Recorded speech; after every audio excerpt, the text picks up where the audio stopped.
Hello everybody! Welcome out there in GameGuru Max Land, or GameGuru Land. This is Lee Bamber. I am presenting today GameGuru Max live broadcast. Can't remember what number it is. It's in the late 20s probably, or maybe early 30s. But as I said, 2021, I won't keep a chronologue of all the numbers of each broadcast. I'm just going to start talking and seeing what you think. And you certainly are vocal in what you thought about last week's live broadcast. I cannot apologise enough for the lack of actual builds and progress and software and sneak peeks into art and things that I would normally like to show you, and 2020 was replete of. However, I do have for you a nice long extended Q&A session, so feel free to ask your questions and I will answer them in this live chat. And any questions I don't get to, I will be able to answer in the forums afterwards. So I'll take a recording of this broadcast with the answers that I give today, and I will be able to compound those with written answers in a forum thread that I'll create. So I've learned a new thing from last week, which is I can actually undock the chat window and have that full screen instead of that nested window thing that we saw in previous attempts that I tried to make. So as usual, I'm going to ask to see if everyone can hear me, and they can. So thank Make My TV, you were the first to say you can hear me. That's a question I asked just in case my microphone isn't working and I'm spending 50 minutes talking to myself. So anyone who is in the live chat, feel free to ask any questions that you might have. I also read the comments from, as I said, last Wednesday's broadcast, and I think the stat was 3 for 3, not my quote, somebody else's quote, of well-respected forum members basically saying these extended chat session broadcasts are completely useless, showing us absolutely nothing. Can you just show us a little bit? And I completely understand. I would also like to show you lots of little bits. I'm an engineer at heart, and I'd like nothing more to show you a half-baked circuit board with wires hanging out and little flashy lights and go into enormously geeky detail on what those flashy lights mean. But we're going to do things a little differently in 2021. We're going to aim for, you know, cleaning up our act. We're going to be releasing builds that don't have bugs in. We're going to release things when we say we're going to release them, and what we release is what we said we're going to release, instead of just doing a lot of fluff and embroidery and giving you maybe 20% of what you expected but 80% of what the smeg is that. So that's the idea. But in order to do that, there's a kind of lot of background setup to get all those ducks in a row. We've got to, you know, plan what it is we want to reveal each and every week. And then in order to be able to show you that and then give you that build, it would have to be finished. It would have to be coded, then tested, then reviewed, then approved to make sure that what it is I'm going to present is something TGC wants to present. And so there's a lot of checks and balances to get to the point where I can actually talk about something. I have managed to wriggle a few concessions, whereas if we finish some little thing like a piece of art or a little tiny feature somewhere, then we may be able to show that sort of out of order, just because it's actually come to our attention. It looks pretty cool. It's not going to change between what you see and the final product, and then we're happy to show it. So I've got a small concession in that respect. But generally, the policy is the things I talk about and the things I eventually show will actually already be in the build, and those will stay in the build all the way through to release. That's the plan. So that's the preamble out the way. I'm going to aim for 15 minutes. I do appreciate the fact that certainly for those forum users who have already switched off, if they haven't, they will appreciate the fact that we keep this nice and brief. And you know at the outset that you only have to suffer 15 minutes of me before you switch off the broadcast and go watch something else. So I'm going to look for some questions now. It's a lot easier for me now. I've got the whole screen to look at instead of doing the scrolly business. And, you know, we might get to 15 minutes and answer all the questions. So don't feel free to make questions up. If you want previous questions, there are over 20 broadcasts where I cram lots of answers into those and forum threads afterwards. So here's the first one. This is a question from Make My TV, who can hear me. The question is, when will you show us something new in the engine next week? Next week. That is brave of me, isn't it? This is basically the last extended filler broadcast. We do have something to show next week, which is the installer. So we've continued to be working on it. Obviously, we had an installer last year, but we wanted to make it even better and iron out all the little issues. Those are pretty much ironed out now. We've already tested it internally and it's pretty cool. You may already have heard about it. It's basically what we're calling our tiny installer. It's like 120 meg. You download and run that, and then it will actually go and download all the rest of the files direct from our server. So I'm going to show you that in colour. You'll be able to see it actually working. I'm sure I've shown that before, but I'm not showing the latest version and all the other little bits and pieces. And I may even dive into the software itself. Gosh darn it, will you? Yes, indeed. I'll actually run the software in this GameGuru Max live broadcast. I'll actually run the software. Amazing, or what? Right, looking for another question. Hello. Craven Dev has a few questions. Well, feel free to ask them. Here's one from Dragel. Question: will the Steam DLCs be compatible with GameGuru Max? Yes, they'll be compatible, but you won't see them on your Steam profile. GameGuru Classic DLCs will remain GameGuru Classic DLCs, but if you own GameGuru Classic, which of course you'll need if you're going to get the DLCs, you will be able to copy that media over to Max, and those will be backwards compatible for the most part. There are some exceptions in respect to things like the old character creator and some scripts that may need to be jostled around to get working again in Max. But generally the content, the models, the textures, things like that, that hasn't changed, so those should be compatible. But we're not designing classic DLCs to be 100% compatible out the box with Max. There may be some tweaking required, and we are planning a new set of DLLs for GameGuru Max, setting the quality bar higher. So, you know, forbid the thought that people just take a sample level from GameGuru Max and then compile it and then sell it on Steam. Can't imagine who'd do that, but let's say they did. They would be using high quality graphics, which hopefully creates a little of a better reputation for GameGuru Max. So we are going to do exclusive DLLs for Max, but you can certainly copy over the content from GameGuru Classic over to carry on any projects that you've been working on. So here's a question from Sleeping Warrior. Will animated FBX files be supported? Yes, FBX will be supported, plus its animations. As you know, there are about 330,000 different variants of the FBX file format. Some will work, some won't. That is true of everything. If you load an FBX file into enough tools, some of those tools will fail. FBX typically works best when you've got an FBX and then the author has clearly indicated which tools it's compatible with. So in terms of that, you just pick a FBX at random. It may not work. It will work to a point, certainly, but will it do everything you want? There's the question mark. But we will be indicating places you can go where you can get models, FBX models, that will be compatible with GameGuru Max. Here's the first question from Make My TV. Question: do you know some great free cutscene maker program? I wrote one for the Commodore 64 about 30 million years ago, but I haven't been keeping up with cutscene maker programs. Closest I can see are things like video editing software, so you can record a series of small snapshots and screens and sound and music, cobble them all together, and you've got a nice cutscene that you can use the video marker to play back that as your cutscene.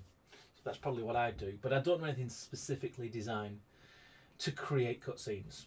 And I think cutscenes are very, very personal to the game development itself, so it'll be an interesting solution that you come up with in order to blend a third-party cutscene editor with GameGuru Max. But I'm sure that's possible, and I'm sure that tool is out there. Another one from Dragel: will importing items from Blender be easier? Right now it's quite messy with textures and stuff. Blender has pretty decent export reputation. It will export everything. OBJs, X, FBX, GLTF. So just go through the gamut. As soon as we've said and we've released the importer, As I've said previously, we're only releasing the importer when we're happy with it, and it is solid. We'll also indicate some places you can go to get models that are compatible with our importer. And Blender's a great tool. It's free. It's super powerful. A lot of really high-end professionals now prefer it. So we will be adding Blender into our list of sources to see what works and what doesn't. As I said, nothing's 100% compatible, but we'll be looking at what we would recommend as the preferred format to export from Blender so it imports into GameGuru Max. Here's a question from Super Confidential Man. Why, compared to GameGuru Classic, are the ambitions for Max so modest? No vehicles, etc. I think it's because the GameGuru Classic project was ambitious. We tried to do so much with a small team and basic resources that we never really delivered well on any one point. So actually our ambitions for Max are in the realm of quality, not quantity. And vehicles was something that we could easily drop so we could focus on the core identities of shooters, puzzles and RPG, none of which absolutely require vehicles. So that's the rationale.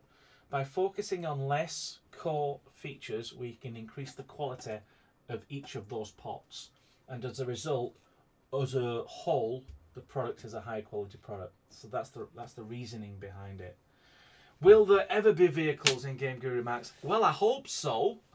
There's a lot of clever power going on. We've got physics, got a great renderer, great scripting system. I mean, you can already do vehicles on your own if you know how to model and script.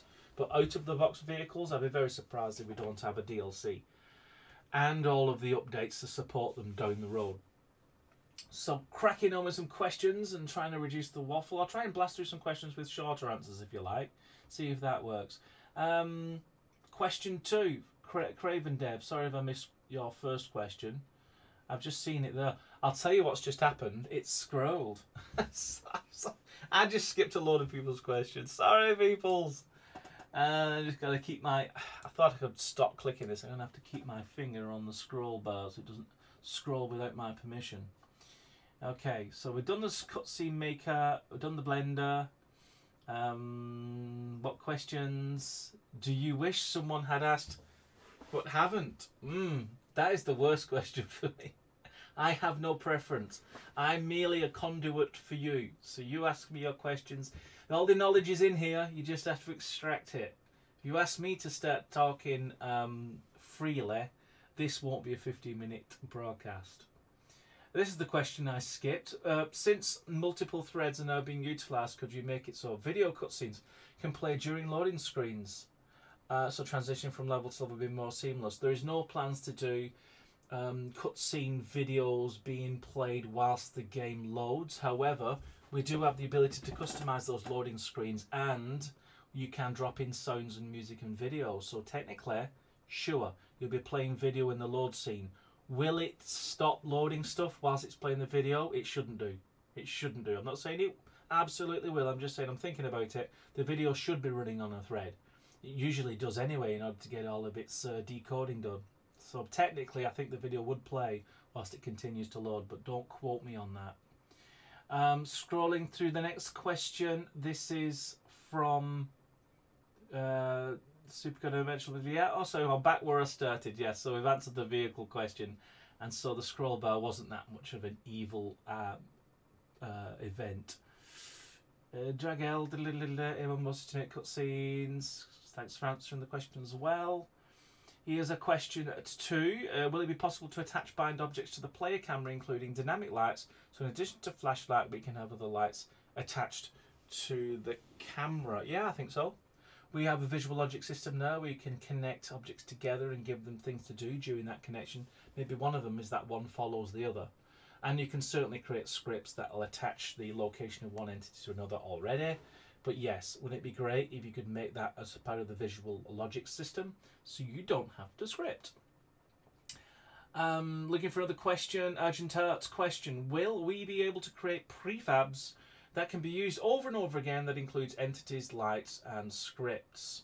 By prefabs, I'm going to assume you mean a composite of multiple entities and lights and the aforementioned that can then at some future time be dragged in as one big blob of this connected mesh and then used in your games. And it's funny you should say that, because I was having a dev conversation over our project management software, and we're talking about that exact thing. We have been implementing something that does group stuff together, and we thought, wouldn't it be such a small step if that could then be a prefab system?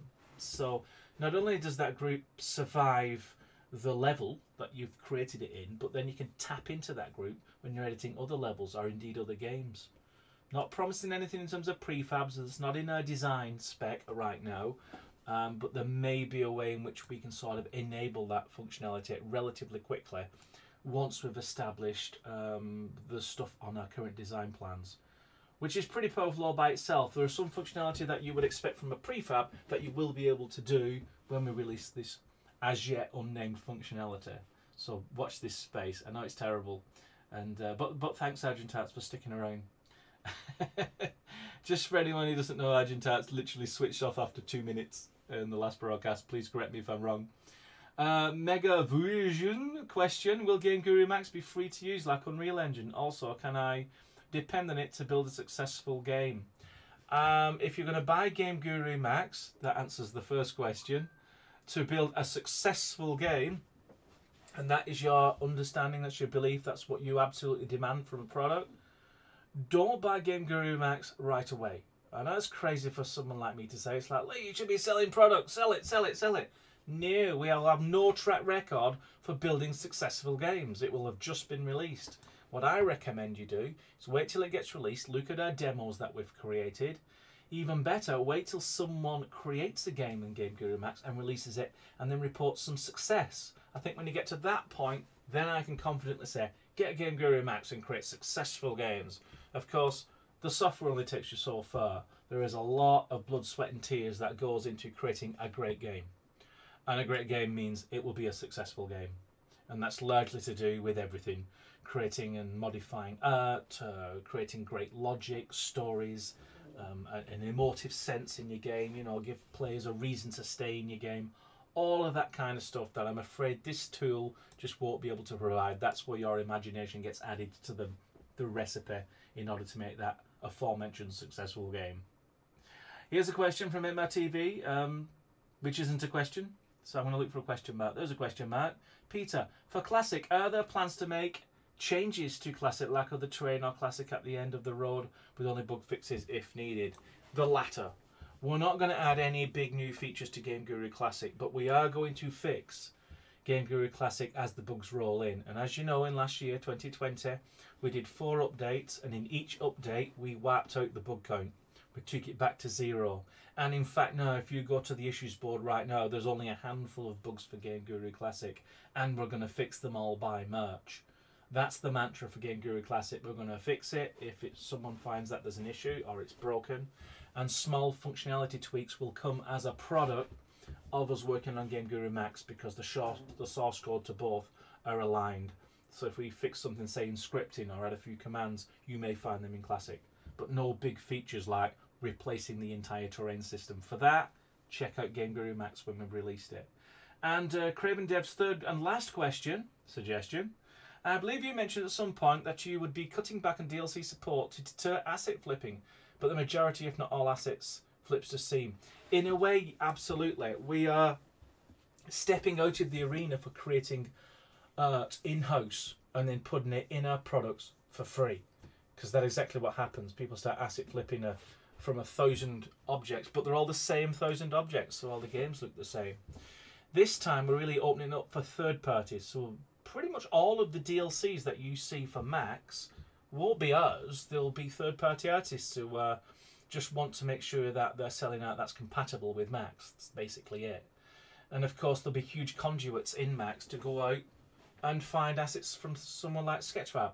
And you can grab the models from there and bring them in, and they'll work. They import first time, and you can drop them in the game. And that way, you know, you may still get a lot of asset flipping, but they'll look a lot different and higher quality. But we're certainly going to support artists to get their stuff onto our tool and make sure that it works with all the basics, like it's fast, it's good physics, it's got materials, it animates well, it interacts with everything else, all the usual stuff that we take care of and we get the headache for, so you can just crack on and make the game you want. Just glancing at the clock, I have broke the 20-minute mark. Not too bothered. I've had bigger sins than that. So I'll ask one more question, answer it I should say, and then I'll do the rest in the forum thread after this recording is made and put onto the GameGuru forum. So what question is that? It's got to have a question mark in it, otherwise I skip. Here's a question. Oh, that's a quote. Skip, skip, skip. Here's one from Megavision. Is developing an online FPS game using GameGuru easier and better than Unity, for example, or what? Is that a question? Well, you are developing an FPS game. Excellent. That's what GameGuru is for. I hate Blender. That's not a question. Looking for another question mark. Am I going to get one? Here's one from Mark Fitzgerald. Properly done. Question mark at the end and a question square brackets. Last question of this broadcast. Will the new Max release allow the user to have media and models from another drive, rather than need to be installed on the main C drive, which may only be a small ½ TB SSD drive? Will it allow these to have models from another drive? Yeah, I see what you mean. And in fact, that was already brought up, because we actually have a new system in Max where it actually allocates your documents folder for anything that writes. So if you've got new media that you're copying in, it will go to your writes folder. If that documents folder is on your C drive and it's only ½ TB, you're going to run it very quickly. So the request has been put in, and I have said that's a darn good idea, that you can relocate the location of that write drive. So you can relocate it to your 8 TB drive, for example. So yes, that is a very genuine concern, and there's absolutely no way you'd be able to survive if we limited you just to the C drive or wherever we installed GameGuru Max in the first place. So don't worry about that. We have you covered. So thanks for your questions up to this point. I'm going to grab the entire transcript as soon as I click end stream, and I'll answer them in the forums in the next hour. That's kind of what I do. By 5 PM, you'll get this recording hopefully, and all your answers, all your questions will be answered. So the good news is, for those who stuck around to the end, next week I will be able to show you software. I'll be able to boot up the software, I'll show you the installer, I'll show you the software layout. There's a lot of stuff, a lot of buttons that I can click, but they won't do anything. But I'll also, within there, be able to show you a little bit about the file menu, and perhaps in the auto updater, which we've also been working on. So until next Wednesday, which will be next Wednesday 4 PM GMT, thank you very much for your attention, and I have taken to adding a little end screen, which we painstakingly created. And I'd like to add, just for those who don't know, that we are taking pre-orders for GameGuru Max. And if you do that, you will get access to dev builds from February every Friday. So you get quite a lot of dev builds coming your way, and hopefully a lot less waffle from me, as I just get to knuckle down and show you the software. And of course, you'll get 25% off if you pre-order. So until next Wednesday, thanks for your attention. I hope you enjoyed this one, and I'll speak to you all next week. Goodbye.